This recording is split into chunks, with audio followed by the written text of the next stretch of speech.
Chapter 1. A New Hope. Chapter Text. To Second Chances. The Lost World. Chapter 1. A New Hope. We need to plot, she said severely. He inclined his mask towards her, attentive. She was taking this entire situation fairly well, all things considered. Fairly better than him, at least. There was an air of elegance in her poise, something sharp about the way her green eyes were quietly observing their surroundings. He wasn't sure if he liked it. Not yet. But he could not deny the pang of intrigue that seized him when he thought of her and of the threatening powers that supposedly warranted her captivity. He had found her earlier that day, hidden like a coveted princess in a well-protected imperial jail on Biss. A jail way too well protected for the random rebels and occasional traitors that were supposed to be kept there. She was a fail-safe, a hidden treasure, and Palpatine's insurance that if all of his foresight and contingency plans failed him, nothing would truly be lost. She was not young and captivity had not spared her, but he could guess that she had been extremely pretty in her younger years. There was something attractive about her high cheekbones, pointy chin and strict, straight nose, something years in a tiny cell being regularly denied access to food, care and hygiene, had not managed to tone down completely. His eyes lingered on the lightning-shaped scars that littered her gaunt skin, and he felt the leather of his glove creak under the sudden pressure of his artificial hand. Sidious had not been a gentle jailer to her either. Unsurprising. Vader, do you really want to do this? She pursued, hesitation coating her words.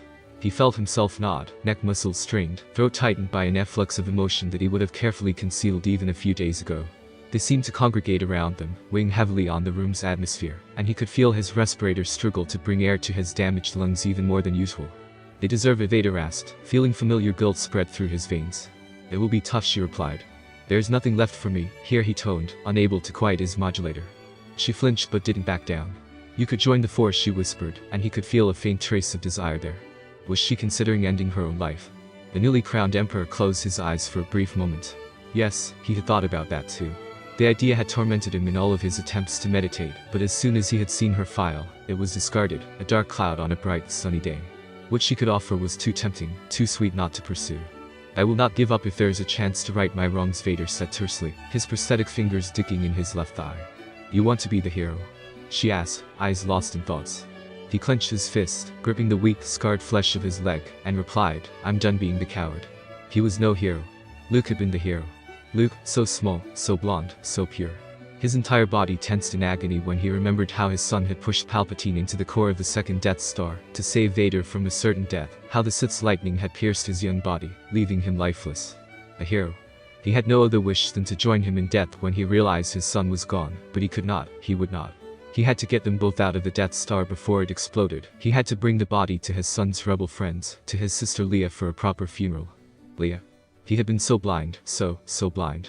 Anya looked at him for a moment, her piercing green eyes tearing his most intimate secrets apart. He expected her to mock him, to comment on his weaknesses, on his faults, as he was sure the entire galaxy would do if given the occasion, but she simply sat there and stared at him for a while before she made her decision. I'll do it, she said, resolved, but I reiterate, we need to plot. There will be no salvation if we are not careful. He felt his anger rise, and snarled, I don't need your help. My plans are clear. Are they? Anya asked, sarcasm dripping from her tone. I can only do this once, we have no other chances. If your plans fail, you will doom the entire galaxy. Again. Vader wanted to choke her, to correct her impertinence with a dose of fear so great that she would never even think of speaking to him that way.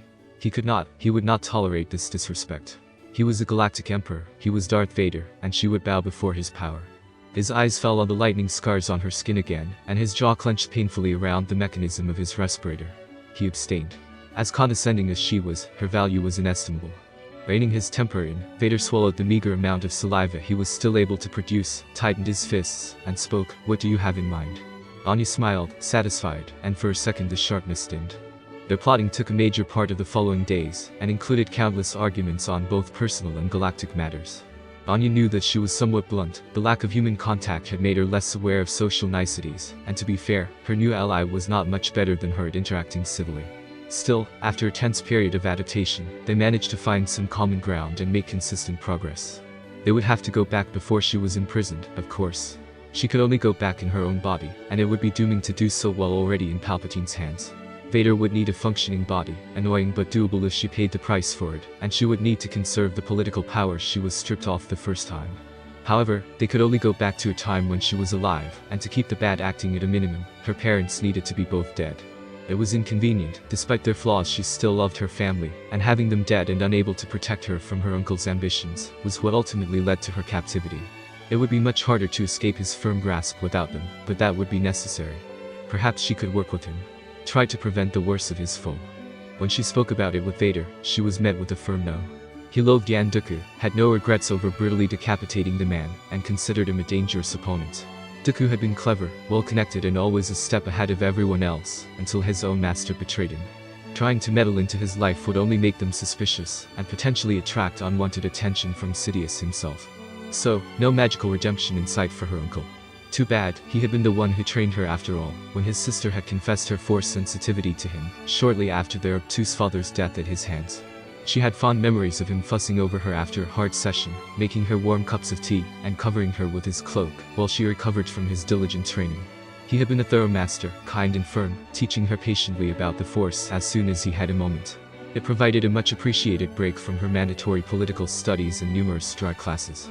At the time, he was a touch of magic illuminating her days, an escape from her boring and lonely life, and she had wanted nothing more than to impress him.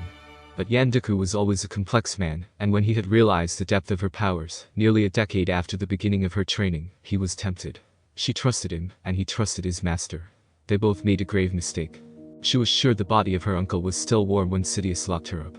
He wasted no time in kidnapping her from the luxurious Serenian citadel that she occupied at the time, leaving her cousin Adan as sole heir of the throne, while she was put in a cold, dark cell in an anonymous spaceship.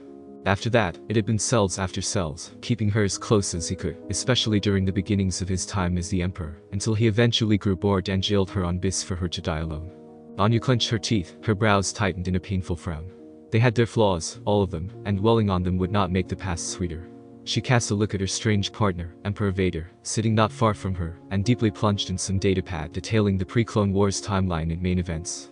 They had reached a tentative year, 34 BBY, 2 years before the death of Jedi Master Qui-Gon Jinn, a year before Yan Dooku realized his niece could manipulate time with the Force, 5 years after the strange decimation of her family at his hands. She would be 16 at that time, and still had a year to decide what to do with her life.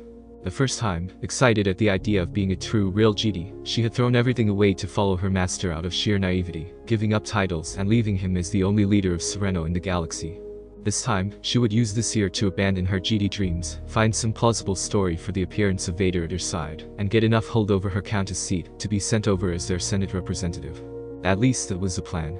Vader had a much harder task, having to come up with a completely new identity, but based on what she had seen these last few days, he didn't loathe the daunting work. He had settled for a name, Con Vader, and a planet, Talarvan, a boring core world she had vaguely heard about a long time ago. It was supposed to be some kind of inside Sith joke, something scandalous enough to keep their true seeker safe if people came looking, but she had not been interested enough to ask for more details. Vader, or maybe she should call him Khan, now, was dedicated, though she could not deny.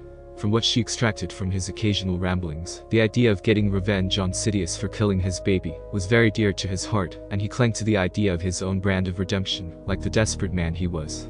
Anakin Skywalker had been a hero of the Republic, Darth Vader the main enforcer of the Empire, and from what she could tell, Con Vader intended to put both of their accomplishments to shame by reshaping the entire galactic history to fit with his monumental plans. Sometimes he frightened her with his grandiose speeches and temper tantrums, but his undying enthusiasm was seriously starting to grow on her. She had forsaken her own hopes and dreams a long time ago, left shattered by her master's betrayals, and kept in despair by Sidious's cruel experiments, but she could not help but feel a bit of passion warm her heart when Vader was speaking. He was an inspiring leader, truly, the kind of man that could turn the tide of any battle in a few words despite the odds. The more time they spent together, the more she felt alive and brave enough to actually go through with their plans. She smiled softly behind her own datapad, careful not to get caught by the recovering Sith, and let the flame of her new hope grow a bit more.